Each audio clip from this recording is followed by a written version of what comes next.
Are you like me? Do you set goals every year, and how do you do with them? Do you meet your goals? Well, another year is coming to an end, so it's time that we look at our goals and see, how do we do?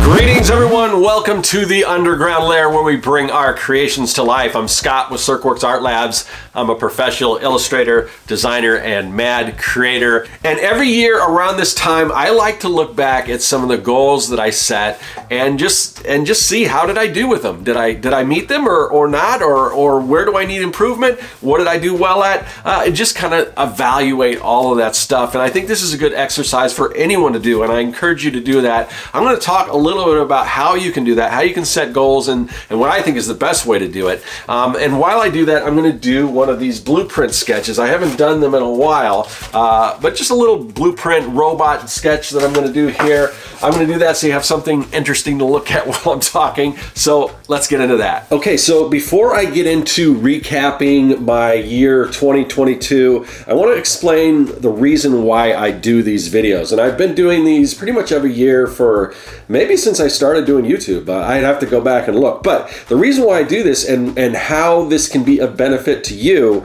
it's all about accountability.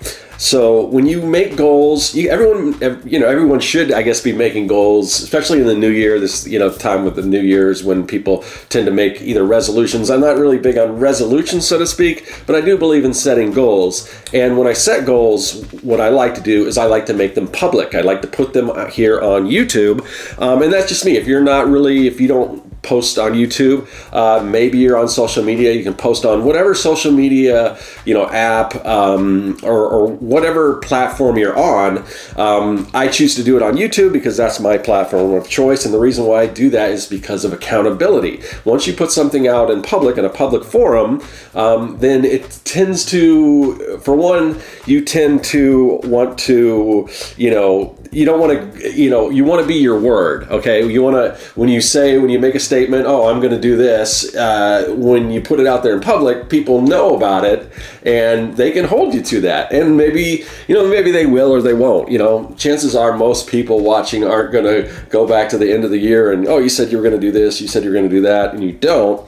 But putting it out there in public it's at least it's helpful for me for a couple of things. One, putting it out there in public, people could hold you accountable, but I think it's more yourself. You put something out there and you want to be your word, so you want to stick with whatever goals you put out. The other thing is it's good for me. The reason why I put it on YouTube, or if you just put it out in public, is because it's easy to go back and look at your goals, so you can do these sort of what I'm doing right now, like a recap. I can look back, and at the end of this year, at the beginning of this year, 2022, I look back at 2021 and said, oh, these are the goals that I set, and these are the ones that I hit, and these are the ones that I didn't. And chances are you're not going to hit all of your goals, but if you make goals, if you set goals, more than likely you're going to hit a lot more than if you just kind of go with the flow.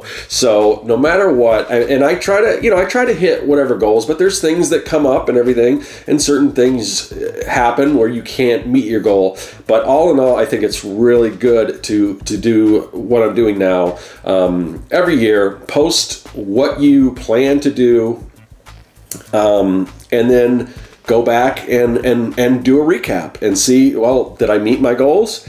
And then set goals for the new one, which we'll probably do next week. I'll probably set my 2023 goals probably next week.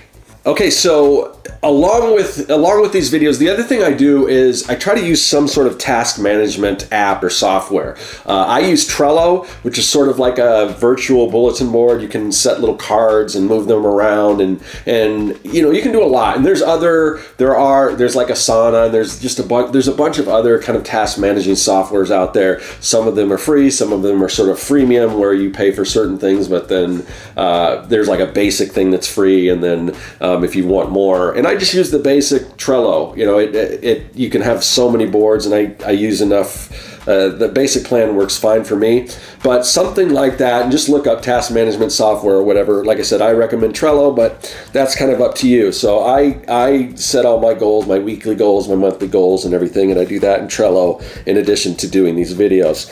And like I said, you are likely, there's a good chance you won't reach all of your goals, but that's okay. And in this year, in my case, there were a lot of goals that I didn't hit, but there's a reason for that, and I'll get into that. But you know, despite all that, despite me not reaching all of my goals, but honestly, despite all that, this year in 2022, I had one of my best years as a professional artist, and a lot of that had to do with me being a little bit flexible and knowing when to pivot when setting my goals and when looking at my goals. When certain opportunities arise, you kind of get to reevaluate everything.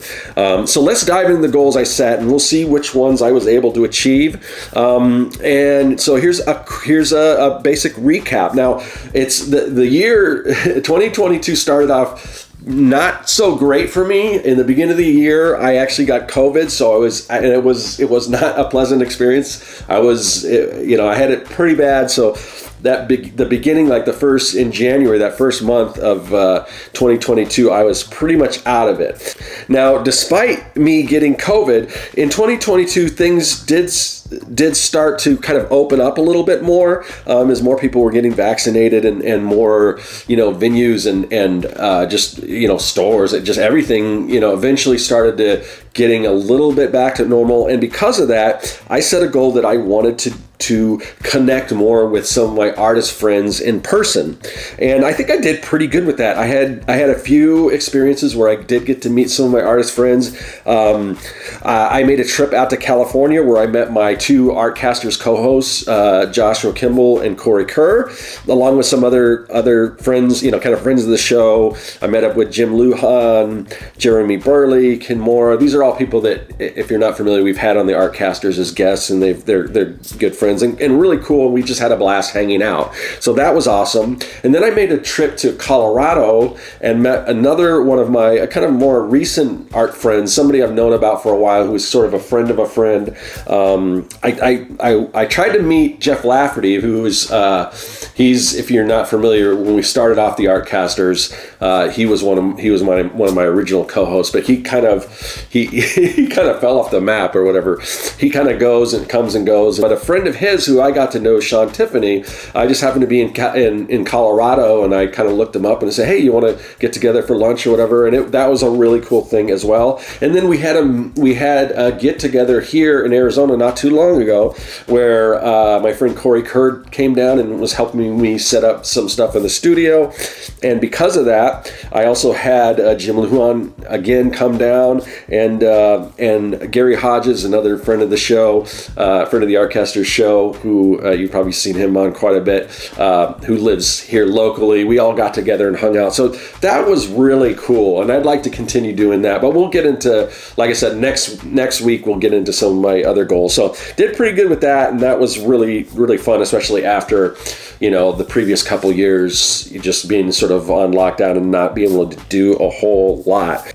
One of the things that I always wanted to do was create a comic course for kids. I did, here on YouTube, I've got my Making Comics 101, which is a series on how to make comics, but I wanted to do one specifically for kids. So I partnered up with a company called DIY.org, who's an online learning platform, and we created a course for kids, and it was really fun, and it was kind of, not only was it one of my 2022 goals, but it was kind of a bucket list thing. That's something that I wanted to do for a long time, and I got the opportunity to do that. We completed the course and everything. It is up, actually, and recently I think they switched to a freemium model, so you could go and watch that course, I think, for free. So whereas before it was a subscription-based kind of deal. So definitely go to DIY.org, check that out if you have kids and you want to and they're interested in learning how to make comics. So for the past, I think, couple years, since 2020, I had made a goal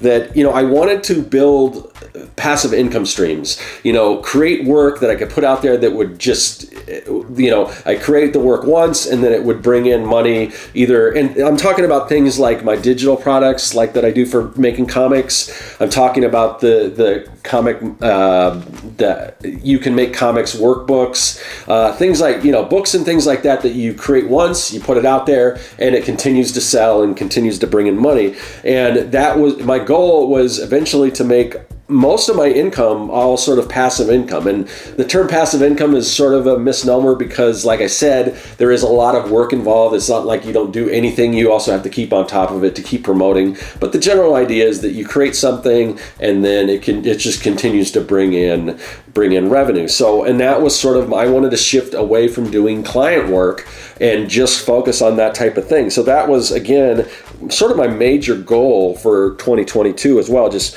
going off of the previous 2 years.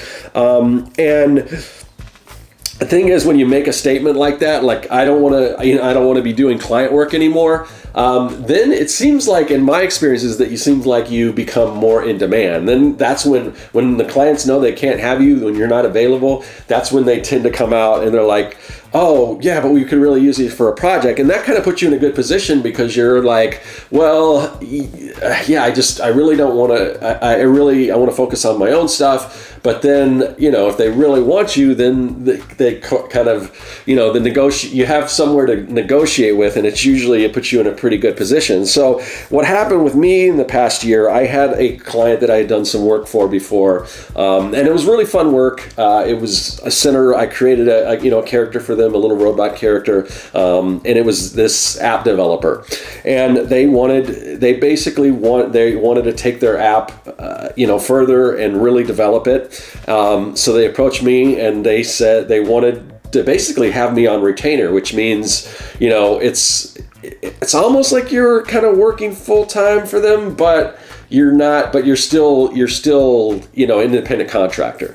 So anyway, so they made an offer, and, and basically I said, I'm not really doing client work so much anymore. So, this is kind of what I would need to make it worth my while to basically put aside all my other stuff and just focus on what you're doing, what you're trying to create.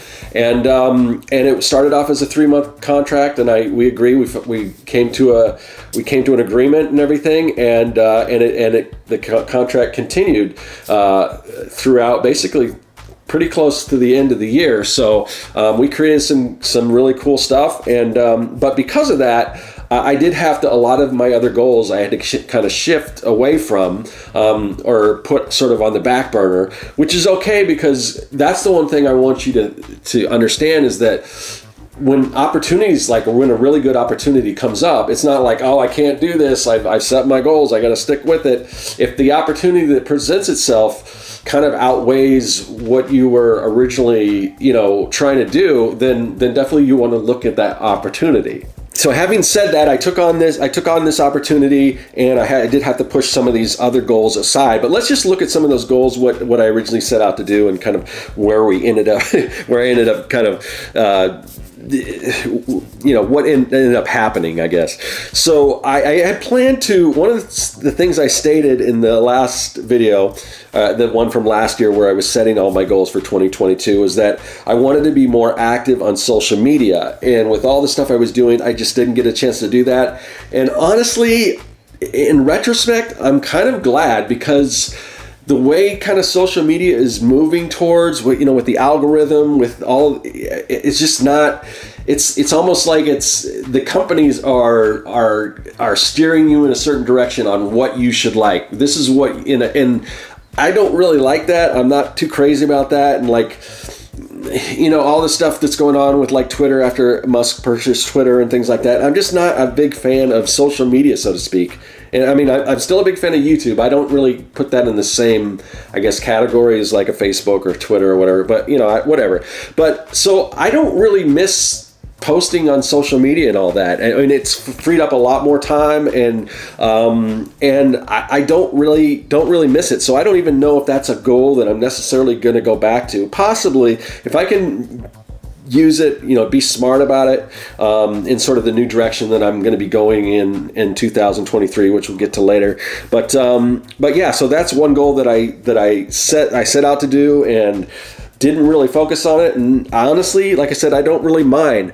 The other one was the newsletter, and that when you're not on social media and doing all that stuff, you still want to connect with people, and the newsletter is a great way to do that. And I kind of switched over to Substack, and I really liked it because it does have a little bit of that social media element to it, but it's also like a newsletter. It's kind of like a combination blog newsletter, and I really like that format. And for a while, I was putting out pretty frequently, every other week or so, I think, or at the very least, I think it was once a month, I was putting out a newsletter.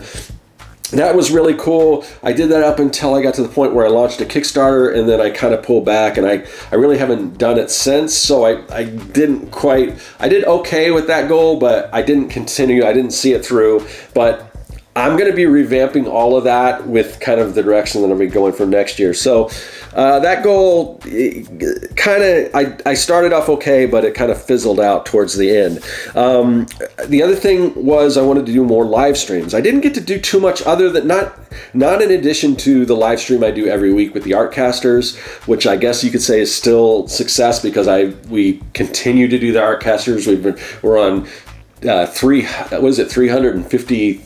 I think this will be our 353rd episode, I think. But so we're definitely going forward with that. But I wanted to do some other live streams, and I did some when I launched my Kickstarter. I did some live streams and things like that. Definitely want to do more of those. So I did okay with that particular goal. The other one was I wanted to finish my comic Young and the Dead issue number 5. Definitely finished that, and that probably was a goal that rolled over from the previous year, but finally I did get that done, and I launched a Kickstarter. That was another one of my goals, that I was going to kickstart it, have a successful Kickstarter, and I definitely did that. So that was awesome. Another goal that I wanted to do was upgrade the quality of my videos. So I did invest in a better camera, and I've been shooting in 4K. Which allows me to kind of zoom in and out, and I've upgraded the quality a little bit, not as much as I want to do. And again, stay tuned next week. I'm going to talk a little bit about the direction I'm going to go in 2023, where I'm really hoping to boost the quality of my YouTube videos and everything. So did pretty good on that. I wanted to expand the studio, and that's something that I've been doing, the underground layer. Want to create a kind of just a better space, upgrade some of the equipment and everything in there, a space where I can do projects and all that kind of stuff. And you guys haven't seen it yet, but when I unveil it, you'll kind of see what I'm talking about. But I've definitely, even though it hasn't been revealed yet, there's a lot of work behind the scenes being done with sort of the kind of new studio setup. So that goal I did pretty well with. The other one, and this one's kind of, in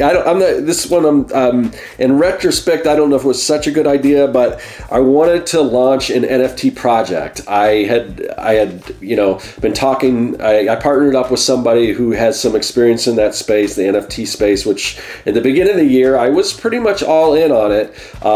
And as time went on, and just some of the players in that space and a lot of that, I was like, I don't know if this is necessarily for me. And now, the crypto crash and all that stuff. We created the project. It was all ready to go. We actually kind of did, I guess, what you might call a soft launch, and it was bad timing. So we kind of pulled back, and we were going to launch it again, and then we never got to that point where we launched it again. And it's just, right now, it's just, I mean, all the negative stuff surrounding it, I don't really think that's a path I want to go down. But at the beginning, I thought, this is a cool way to do, for another income stream, another thing for artists to, it's to support artists and everything, which I'm all for, and specifically digital products, to create digital collectibles. And to me, it wasn't much different than like Pokemon cards. I mean, what is when you say there's no value in the digital stuff, but really, what does a card cost? What is a Pokemon card? It's just a piece of paper. So I don't know. I thought I could see the same way people would collect Pokemon cards and things like that, that I could see some value in these sort of NFTs and everything. But now in retrospect, I'm just kind of iffy about that whole thing. So that, even though we created the project, it was never really successful. It didn't get off the ground, and I don't really mind in retrospect, because just where everything is kind of now with NFTs and all that, and the whole crypto thing and all that stuff. So who knows? Maybe things will change, but right now that's not like a goal that I really, I'm looking to, nothing that I'm looking to kind of rekindle and get back into, at least not right now. Another thing I wanted to do, another goal, was to create a community for creators. That whole thing, I wanted to create something for comic book creators where people can communicate, whether it was like a Discord or something along those lines, or some private community or whatever. That never even got off the ground. It totally took a back seat because of this other bigger project that I took on. I think I still want to create some sort of community. That may change with what I'm kind of my plans for 2023 as far as what that community is. But so that is a goal that definitely did not happen. KDP, if you've heard me talk about KDP, that's Amazon's platform where you can publish books and things. And I was planning on starting sort of this new business where I would, it's sort of a client-based thing, which I said I wasn't going to move away from, but I have a different angle where you would earn money, from basically creating books for customers. Like if you were for instance, if you were like a personal trainer, and then you create a book personalized for that personal trainer with all their information on it, and you'd upload that to Amazon. So every time the personal trainer got a new client, they would get one of these books to give to their client, and you get a small residual from each one of those books. So if they have a lot of clients, or you could do it with even bigger companies or whatever. And I approached a few companies, and I did make some headway in there, but it just, I just didn't have the time to follow through and bring in more of those type of clients. So that one was not much of a success either. One of the goals that carried over from 2021 was that I wanted to create this sticker pack, and I did finish that. I haven't really revealed what that is yet, because that's going to be part of my plans for next year. It's going to be a kind of a big part of what I'm doing, but that was a goal that I set, and I did accomplish that. So yeah, those are pretty much most of the goals. Like I said, a lot of those things kind of had to take back seats because of this big sort of client project, this retainer project that I took on. But I'm gonna get a little bit into, I've got big plans for 2023. There's a lot of cool things that I want to do. I'll get into that next week. But in summary, again, you can make all these plans, you can make your goals, and you want to stick to them as best you can. You don't want to just, you don't want to, just because of laziness or not being enthusiastic about it anymore, just not complete your goals. But ever so often, an opportunity is going to come around, and it's going to make you look at your goals and say, okay, I'm going to have to change things around a little bit, because there is a little better opportunity and something that's going to take some of my time, that I'm going to shift my focus. And you get to sort of renegotiate with yourself and the goals that you set. And okay, this is, I didn't know about this opportunity previous to making these goals, and now I get to relook at it. And do I want to go down this road with this new opportunity, or do I want to just stick to exactly with my goals? And I decided, no, this is a great opportunity for me. It's going to help me, it's going to bring in some more income, and I'll be able to invest more in the company itself and do all this stuff and build this kind of studio that I'm going to build.